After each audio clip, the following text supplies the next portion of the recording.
Amidst the fear of the pandemic and economic recession, people will now have to also watch out for criminals looking for ways to exploit the fear and uncertainty surrounding the virus to generate profits.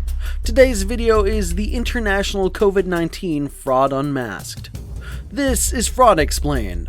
To enjoy more videos, subscribe to my channel and click the notification bell, or else I'll be looking into you too. In this video, you'll learn all the fraud schemes, so keep a vigilant eye. Don't worry though, because at the end of the video, I'll provide you with the official Interpol list of warning signs and how to stay safe from all these threats. The once-in-a-century situation created by coronavirus also brought ideal conditions of perceived financial need, opportunity, and realization to cultivate new opportunities for fraud. Both fraud and the virus are more alike than you think, and will spread and cause the maximum amount of harm unless the right precautions are taken.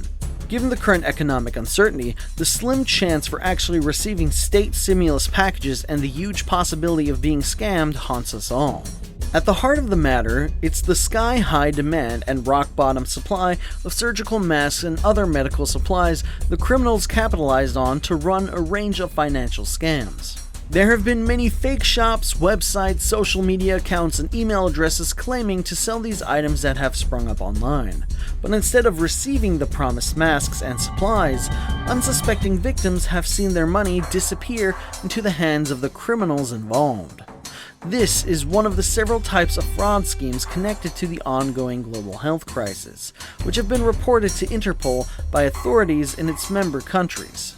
Scams linked to the virus include selling low-quality or counterfeit products, fake medicines, credit card, and identity theft. Online, you can easily find fake coronavirus medicines, some even containing harmful substances such as rat poison.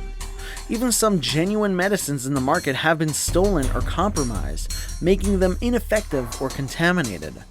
Regular medical supplies are also not safe from counterfeit medical products, from contact lenses to condoms. Even budget-strapped hospitals and medical facilities are also being targeted with counterfeit products such as syringes and surgical instruments. To add more salt to the wound, these fake medical products also lead to cases of credit card fraud and identity theft, with criminals asking for sensitive personal information as part of the process. With individuals and businesses letting their guard down to cyber threats because of preoccupation with the immediate threats posed by the coronavirus, there has been a surge in cyber crimes in the form of malicious domains, malware, and ransomware through bogus website domains, which include the words COVID-19, coronavirus, and related terms. Criminals are exploiting the fact that everybody is searching out the latest news on COVID-19, embedding malware in interactive coronavirus maps, websites, and spam emails. Hospitals, medical centers, and public institutions are being targeted for ransomware attacks, in which the institution system is hacked and held for ransom. Since they are overwhelmed with the health crisis and cannot afford to be locked out of their systems, the hospitals are more likely to pay the ransom. There have also been reports of phone fraud and phishing scams. Fraudsters call victims pretending to be from a hospital and claiming that a relative of the victim is sick with the virus and needs money for medical treatment. Criminals may also impersonate government officials or law enforcement officers demanding confidential information or payment. Aside from that, scammers also send phishing emails designed to steal victims' money or personal identification information for use in financial crimes. These scams often involve the criminal impersonating official authorities or attachments or links with malware. With unsuspecting victims, fraudsters also get away with impersonating legitimate companies, using similar names, websites, and email addresses, even reaching out proactively via emails and messages on social media platforms. To date, Interpol has assisted with around 30 COVID-19 related fraud scam cases with links to Asia and Europe, leading to the blocking of 18 bank accounts and freezing of more than $730,000 in suspected fraudulent transactions. Interpol has also issued a purple notice alerting police in all its 194 member countries to this new type of fraud.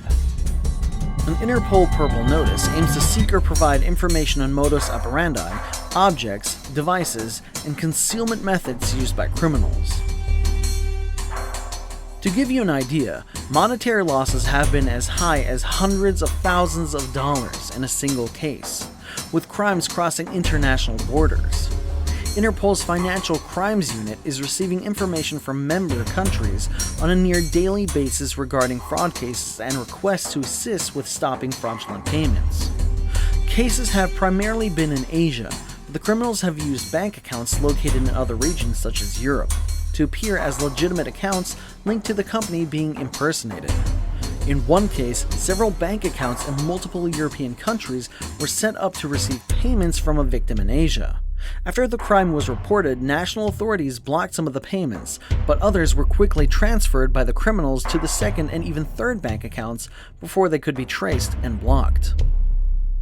To keep your money safe, you can watch out for the warning signs and follow the Interpol guidelines I'll share at the end of this video. The biggest, most sophisticated fraud scheme is one that used compromised emails, advanced payment fraud, and money laundering across Germany, Ireland, and the Netherlands, uncovered as part of a case coordinated by Interpol. In mid-March, right in the middle of lockdown all over the world, German health authorities contracted two sales companies in Zurich and Hamburg for $17 million worth of face masks. The deal was done through an email address and website of a seemingly legitimate health company in Spain. It later turned out that both the site and the email addresses were fake. The first warning sign was the companies backing out of the initial deal and then referring the buyers to a supposedly trusted dealer in Ireland, who then forwarded them to a Dutch provider. The Dutch company made an agreement of an initial delivery of 1.5 million masks for an upfront payment of $1.7 million. The innocent buyers themselves initiated a bank transfer to Ireland and prepared for a sizable delivery, involving 52 trucks and a police escort. With days before the delivery date, the Dutch company suddenly informed the buyers that the funds had not been received, and they would need an emergency transfer of $990,000 to push through with the delivery. Lo and behold, the masks never arrived. It turns out that the devious criminals cloned the original Dutch company's website. When the buyers realized that it was all a scam, they immediately contacted their bank in Germany, which in turn contacted Interpol's Financial Crimes Unit, beginning the international investigation to intercept the funds and follow the money trail. This investigation led authorities to the United Kingdom, where nearly $600,000 of those funds had already been sent to and later destined for an account in Nigeria.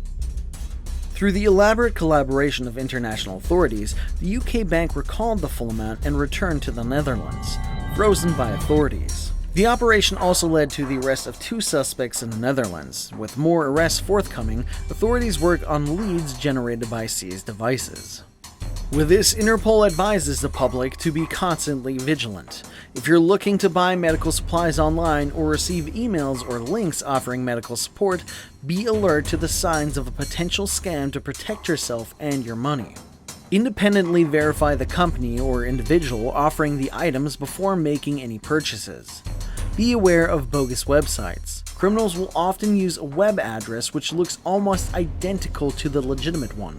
For example, abc.org instead of abc.com.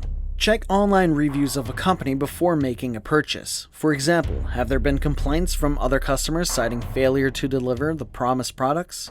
Be wary if asked to make a payment to a bank account located in a country different from where the company is located. If you believe you've been the victim of fraud, alert your bank immediately so the payment can be stopped. Do not click on links or open attachments which you were not expecting to receive, or come from an unknown sender. Be wary of unsolicited emails offering medical equipment or requesting your personal information for medical checks or contact tracing. Legitimate health authorities do not normally contact the general public in this manner. Interpol has created guidelines regarding against fake medical products. Do not buy medicines from unknown websites or in a public marketplace. Only buy medicine officially prescribed by your doctor or healthcare professional. Remember that it is required to present your prescription when purchasing medicine online. Be wary of substantially cheaper prices. Do not reveal any personal information beyond necessary and appropriate medical details.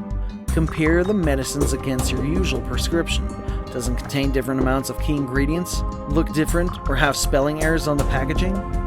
Finally, with an increasing number of people working or studying from home, Interpol also provides a cyber safety checklist, which includes backup online and offline files regularly and securely, strengthen your home network, use strong passwords, keep your software updated, manage social media profiles, check privacy and security settings, and avoid opening suspicious emails or attachments.